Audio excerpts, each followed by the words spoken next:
These men are wheelbarrow boys. They wheel your goods around in the market in Monrovia, which is the capital of Liberia, a small country on the coast of West Africa. And in 2009, 2010, when I began spending the most time in Liberia, the government of Liberia and the UN peacekeeping mission considered men like these the greatest danger to peace and security, not just in Monrovia, not just in Liberia, but actually in the entire region. And so why is that? What's so dangerous about wheelbarrow boys? This is a picture of a soldier in Côte d'Ivoire, a Liberian soldier in Côte d'Ivoire.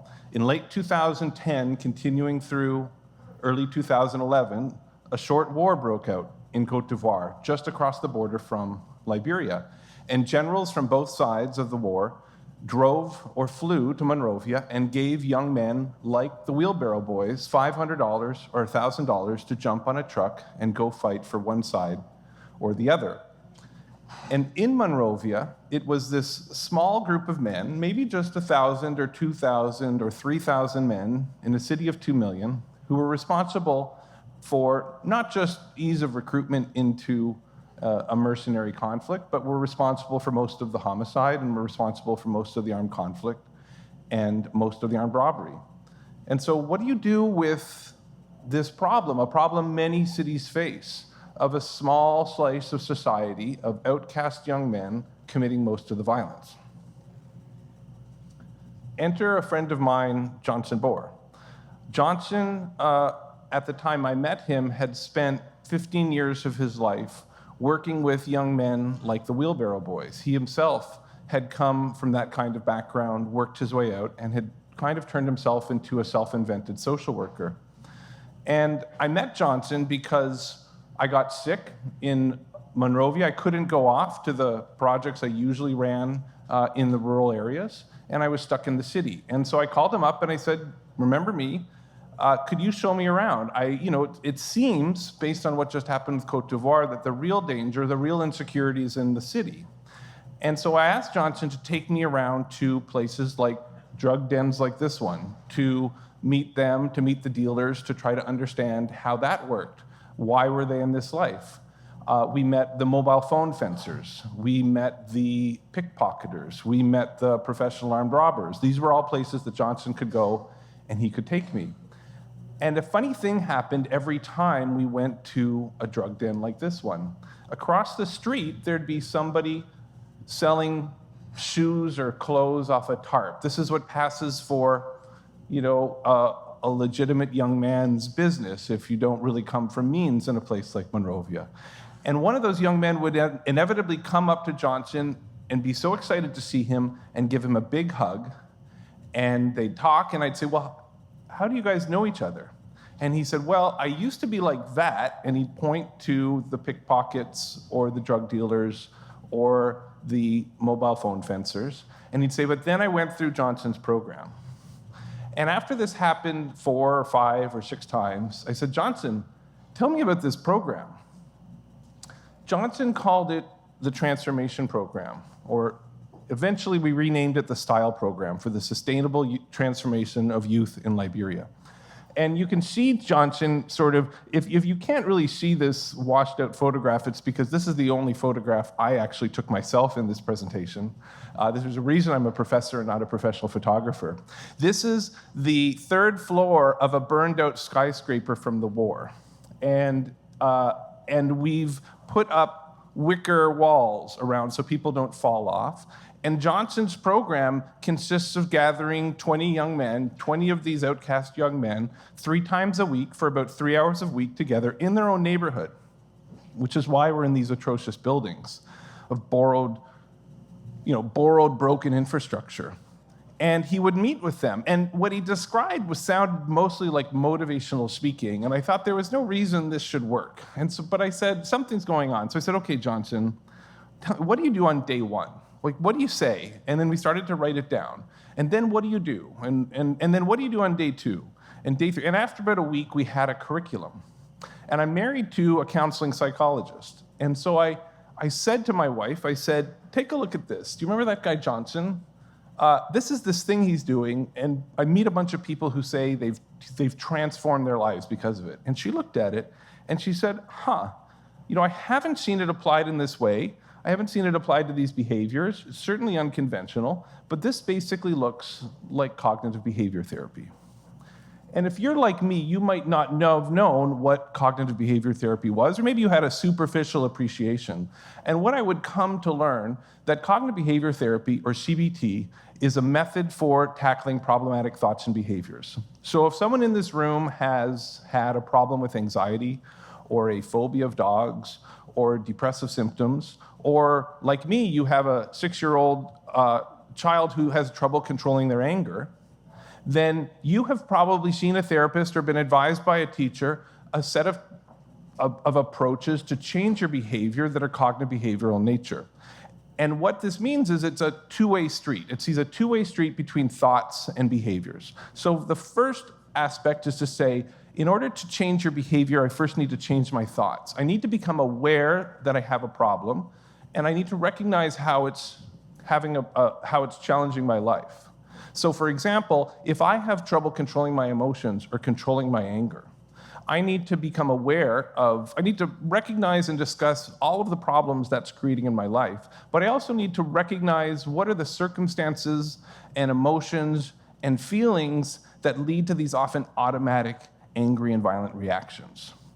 But maybe more importantly, CBT sees the other street going back from behavior to thoughts as crucial. CBT is basically learning by doing. It's training ourselves to react automatically in a different way. And so if we go back to the approach if we go back to thinking of those of us who might have trouble controlling our anger or a violent temper or how we react violently in an automatic situation, you would think about learning to count to 10, learning to separate yourself or walk away, learning to cool down, learning ways to identify your anger and channel it in a different direction.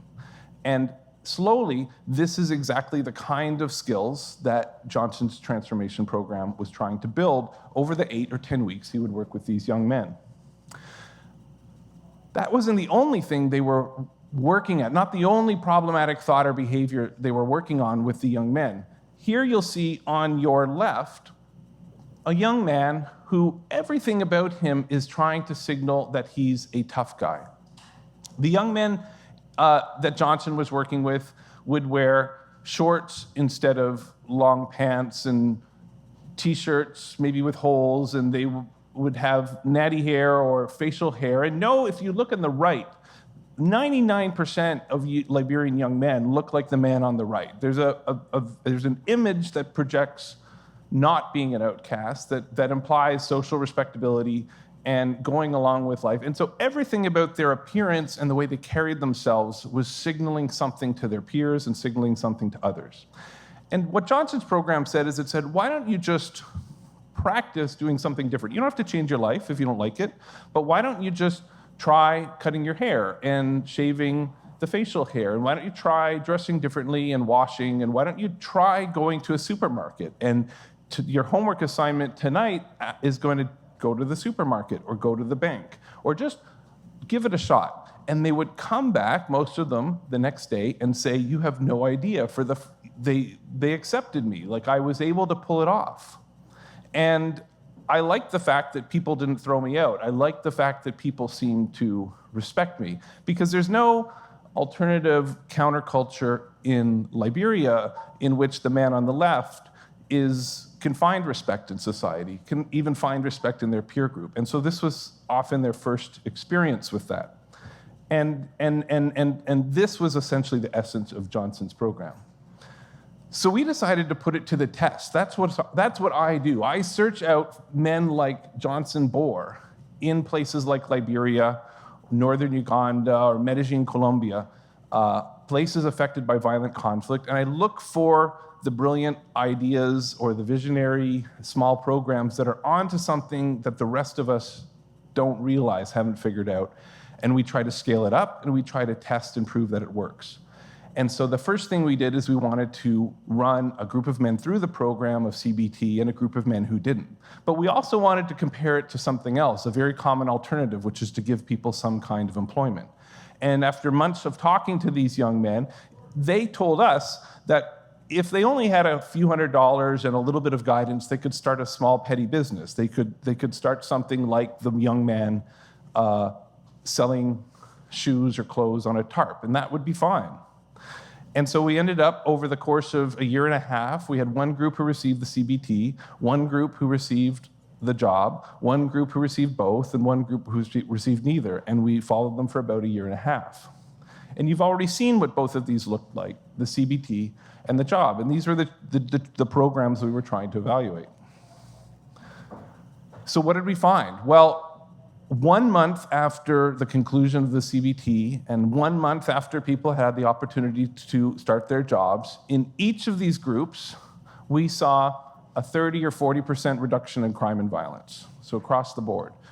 And what we saw after a year was even more interesting, which was that those who received the CBT alone and those who received the job alone were back to where they began. They'd essentially regressed. But those who'd received both had reduced their violence by half. And it wasn't actually that all 250 men in that group had just reduced their violence by about half. Actually, it was about half of those young men just got out of the life. Half of them didn't, but half of them got out of that life. We're going back this year to follow them up after 10 years.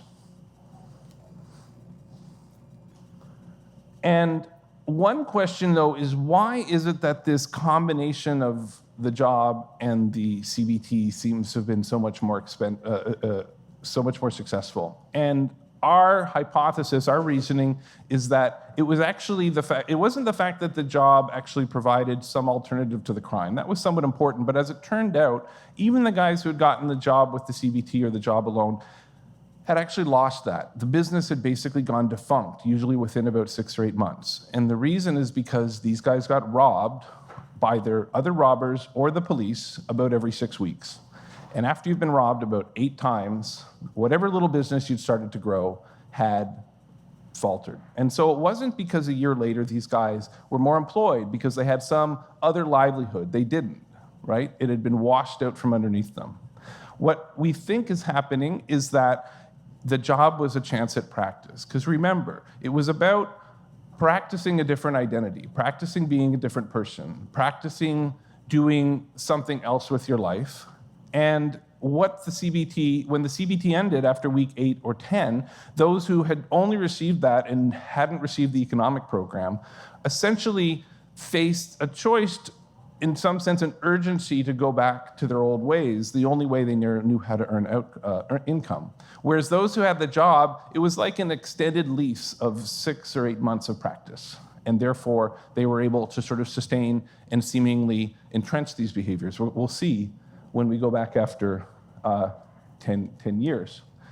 The biggest test yet, for me, one of the most exciting tests, is now we're trying this in Chicago. Maybe the biggest social program in Chicago right now is modeled partly after the style program in Liberia. Just like Monrovia, there are a small number of people, maybe 1 or 2 or 3,000 young men, mostly young men, who are likely to pull a trigger in the next year. And you can identify in these, just as in Liberia, people know who these are. And so we're working with the Heartland Alliance, the University of Chicago Crime and Urban Labs and Poverty Labs. We're working with maybe a dozen social service organizations in the city that provide transitional jobs and gang outreach. And together with the gang outreach organizations and our own data work, we're identifying who are these 1,000 or 2,000 young men. Half of them are being offered something called the READY program. You may have read about it in the Chicago Tribune or the New York Times. Today there's an article in The Economist, because we're about halfway through this program. Right now, 500 young men have entered into the program. We've invited 1,000. Getting 50% of young men like this into the program is in itself a real victory. We got the right guys. And there's 1,000 young men who we identified but weren't invited into the program. This, just like our style program, is a demonstration trial to see whether or not this works, because it's tremendously difficult and tremendously expensive. And if it doesn't have a huge impact on homicide in the city, then it's not going to be worth continuing to do. But I think we're already seeing incredibly promising signs. I'm hugely optimistic that this program alone can make a huge dent in violence in this city. And I think it can work potentially in other cities. We are now seeing replications across Central America, in Nairobi, as many cities are taking this up and trying it out and seeing whether or not this can tackle this fundamental problem, which is this idea that violence is not a product of a whole society, and it's not something that whole communities are producing. It's typically something that a relatively small group can use, and it may be that rather than a stick, that a carrot and an opportunity is actually a very productive, effective, and short-term way to change violence. Thank you very much.